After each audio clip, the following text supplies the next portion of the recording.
Hujambo na nikukaribishe mtazamaji wa The World News katika kipindi hiki cha ulimwengu wa siasa. Leo kupitia makala ya shirika la habari la BBC tunakufahamisha simulizi ya jasusi Misri aliyepeleleza Israel karibia miaka 17. Ni nani huyu? Simulizi hii inamhusu Rafat al-Suleiman al-Ammal ama Rafat al-Hagan, mmoja wa maafisa wa kijasusi maarufu na wenye siri nyingi katika historia ya Misri.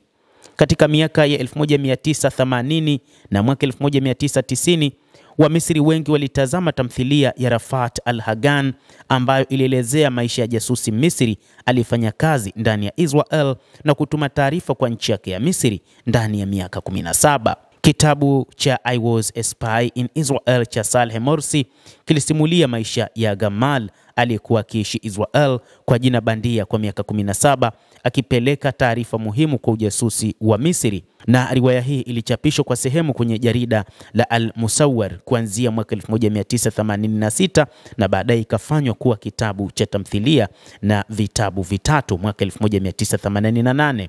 Ingawa tamthilia na riwaya zinamtangaza kama shujaa wa taifa, baadhi ya vyanzo vya Israel vinadai alikuwa jasusi wa pande mbili, jambo linalopingana na simulizi ya Wamisri.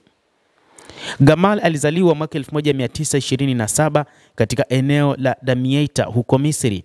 Baada ya baba yake kufariki, familia ilihamia Cairo ambako alisoma masuala ya kibiashara na alifanya kazi katika kampuni ya mafuta ya Bahari Nyekundu, lakini akafukuzwa kwa tuhuma za wizi. Baadaye alifanya kazi kwenye meli iliyomsafirisha kwenda Ulaya. Akiwa kijana alikuwa mwerevu, mcheshi na aliyebobea katika kuigiza.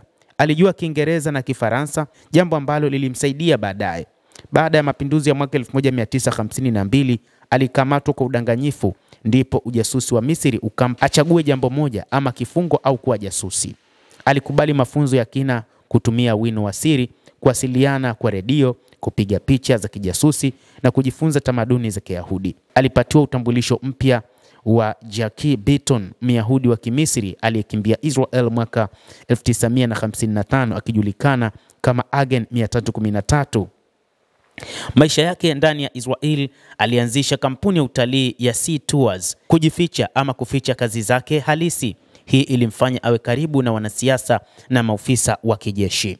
Alituma taarifa muhimu kuhusu mipango ya kijeshi ya Israel.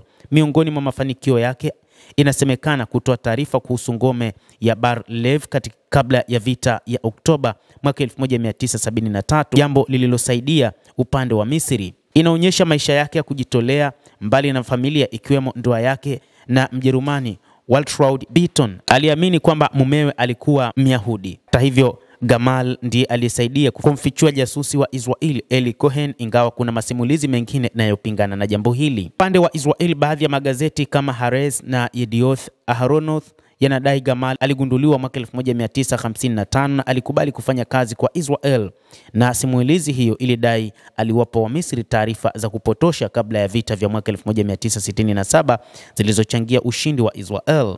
Hata hivyo, viongozi wa zamani wa intelijensia wa Israel wamekanusha kumfahamu Jack Beaton, jambo linaloonyesha mgongano wa simulizi na kutia shaka ya baadhi ya madai ya Israel.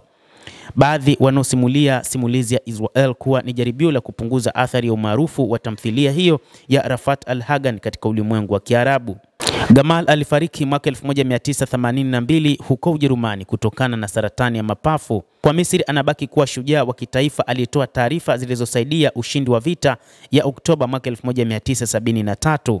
Kitabu cha Saleh Morsi kinaonyesha upande wake wa kibinadamu na changamoto za kuishi kwa utambulisho wa uongo. Simulizi za Israel zinamchora kama mtu aliyetumiwa kwa maslahi ya ujasusi wa Israel, na mkanganyiko wa ukweli na hadithi umefanya maisha ya Rafat al-Hagan kubaki kuwa fumbo linalovutia hadi leo, huku simulizi yake ikiwa sehemu muhimu ya utamaduni wa Kiarabu. Amekuwa ni shujaa katika nchi ya Misri aliyetumika kwa miaka 17 kuichunguza Israel na kutoa taarifa za siri za Israel huku akijiita Myahudi.